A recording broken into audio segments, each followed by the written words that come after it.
Olá, pessoal.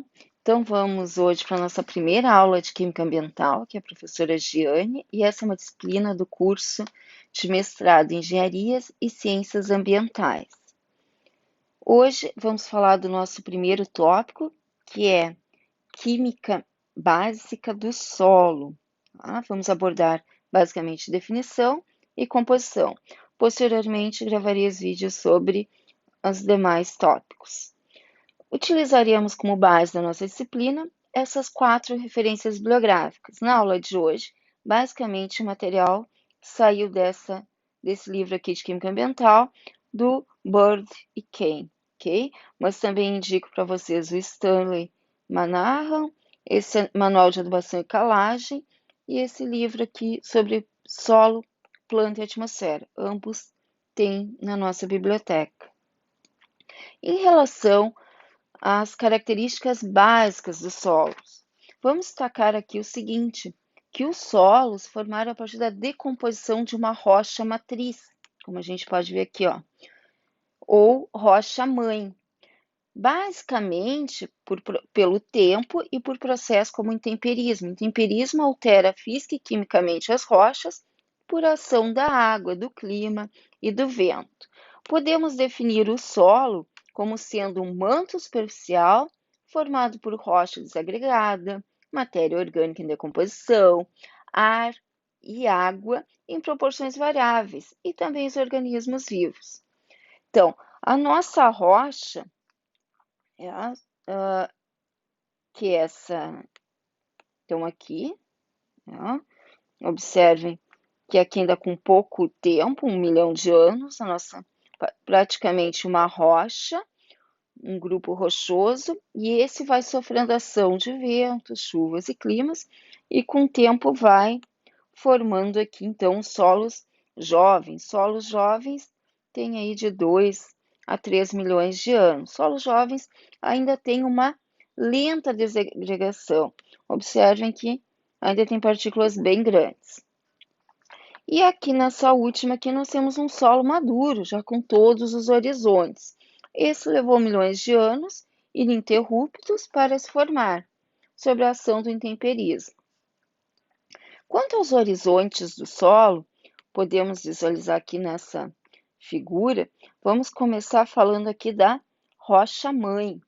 A rocha-mãe é a que se decompõe para dar origem ao solo. Depois temos o horizonte C, que é uma zona de transição entre o solo e a rocha. Ainda tem sedimentos bastante grandes. O horizonte B, essencialmente mineral, vem da acumulação de argila, óxido e hidróxido de ferro, de alumínio. O horizonte A já é uma camada mineralógica, composta por minerais oriundos da rocha-mãe. E aqui, por último, então, uma camada orgânica, que é a camada de decomposição de materiais de origem animal, vegetal. Em relação à composição do solo, 50% do solo é formado por partículas sólidas. Depois, os outros 50% se divide basicamente em água e ar. Dessas partículas sólidas, 90% são partículas inorgânicas que se originaram das rochas, tá? Através dos resíduos de intemperismo que essas rochas sofreram. Então, são minerais silicatos. Aqui temos, por exemplo, um óxido de silício. Bem, bom, além das partículas sólidas, nós temos também aqui matéria orgânica,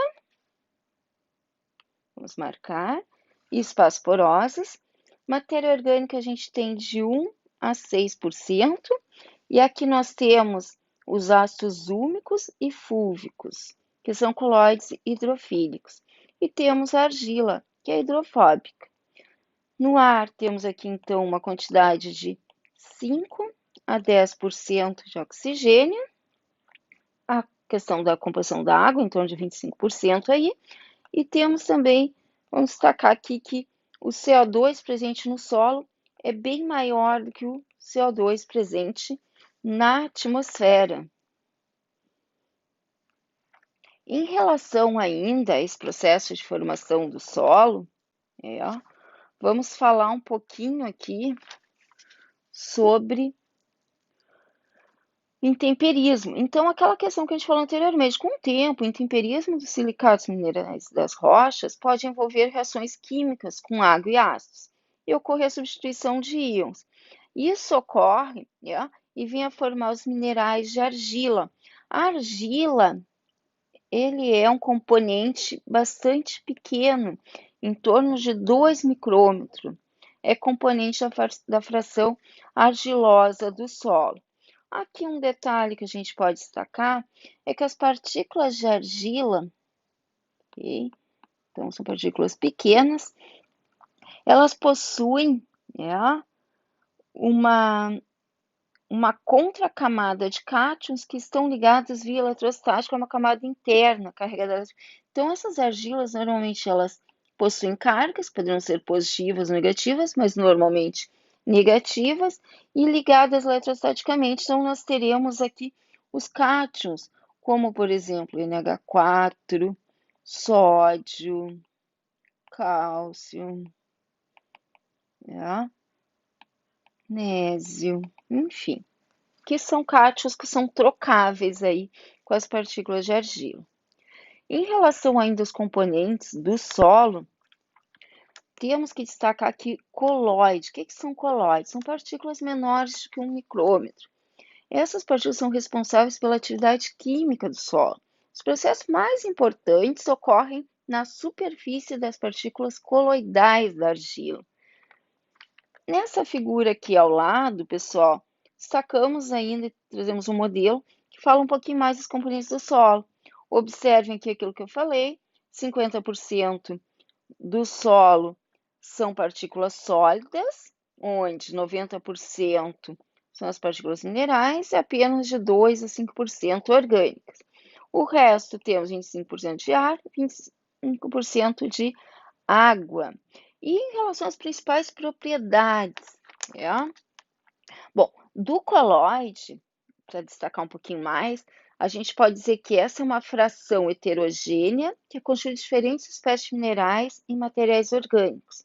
Está no solo ao meio de partículas maiores, como silt, areia, e as partículas de argila possuem uma camada externa, então, com cargas que podem se ligar a cátions ou ânions. Em relação às principais propriedades, vamos destacar aqui a área superficial específica, que ela é muito importante, as cargas elétricas e a adsorção de íons. Então, o que é essa área superficial específica?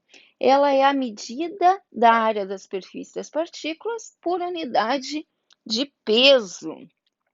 Essa área superficial específica aumenta proporcionalmente com a diminuição do diâmetro.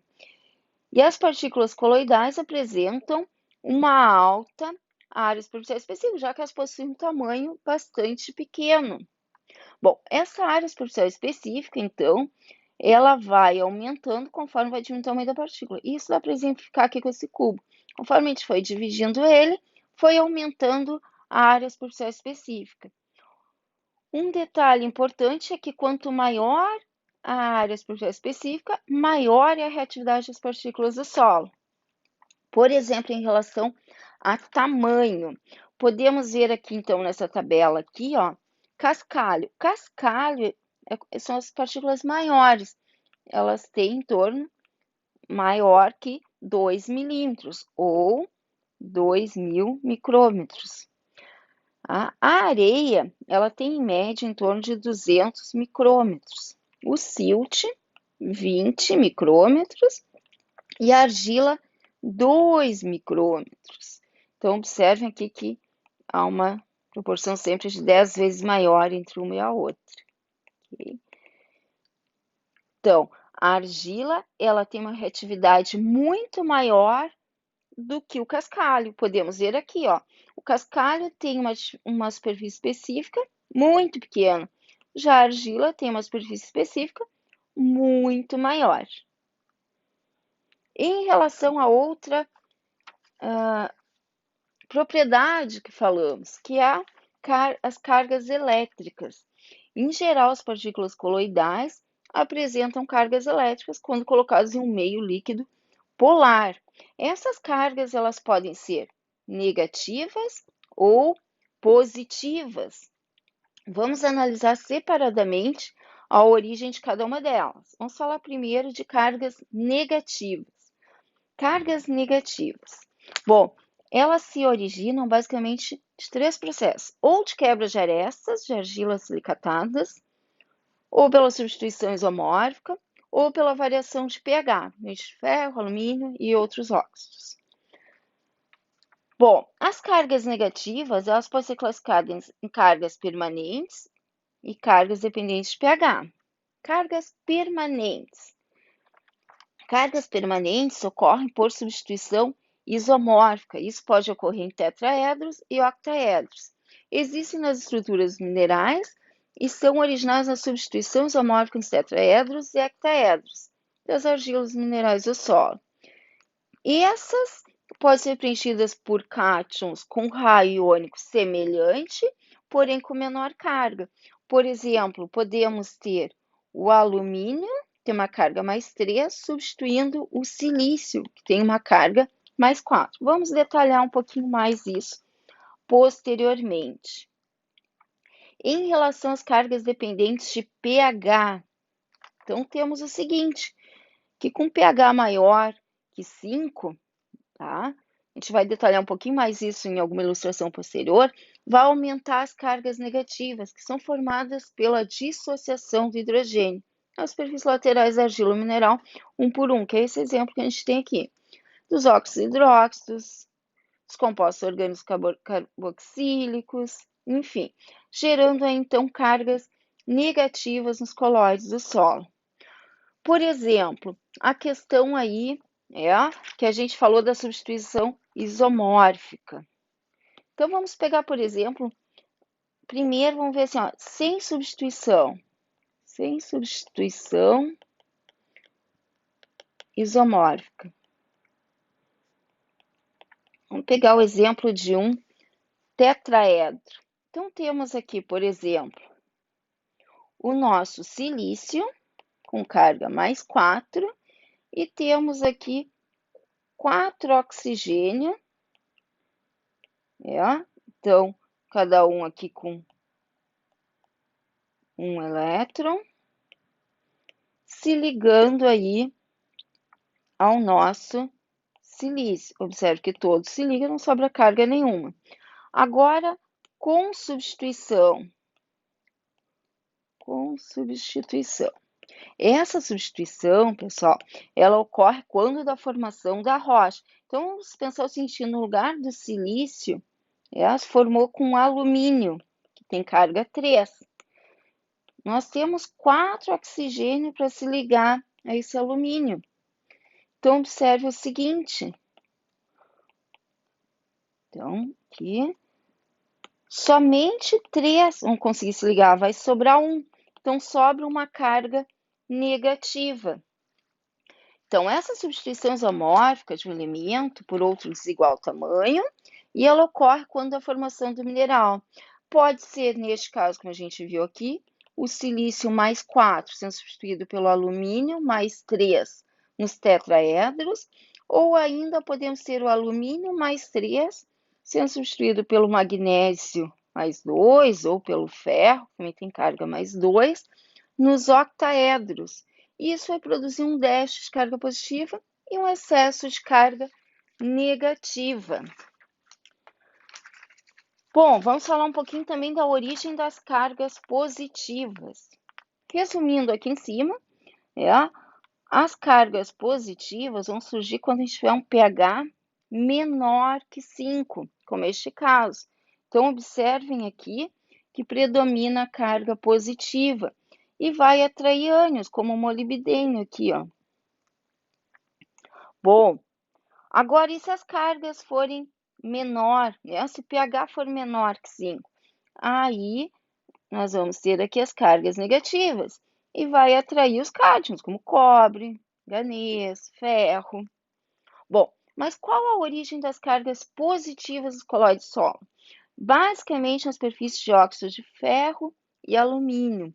Isso está relacionado à questão de que são causados pela protonação e desprotonação do grupo de hidroxila existente na superfície desses óxidos. Elas são sempre dependentes de pH, ok? As positivas, elas estão relacionadas a um pH menor que 5, e elas ocorrem em menor quantidade que as cargas negativas, mas não deixam de ser importantes. Elas são responsáveis pela absorção de ânions, onde muitos deles são também nutrientes para as plantas. Pessoal, então a gente fica a nossa aula por aqui hoje, e nas próximas aulas a gente continua o conteúdo falando aí um pouco de CTC e CTA. Obrigada a todos.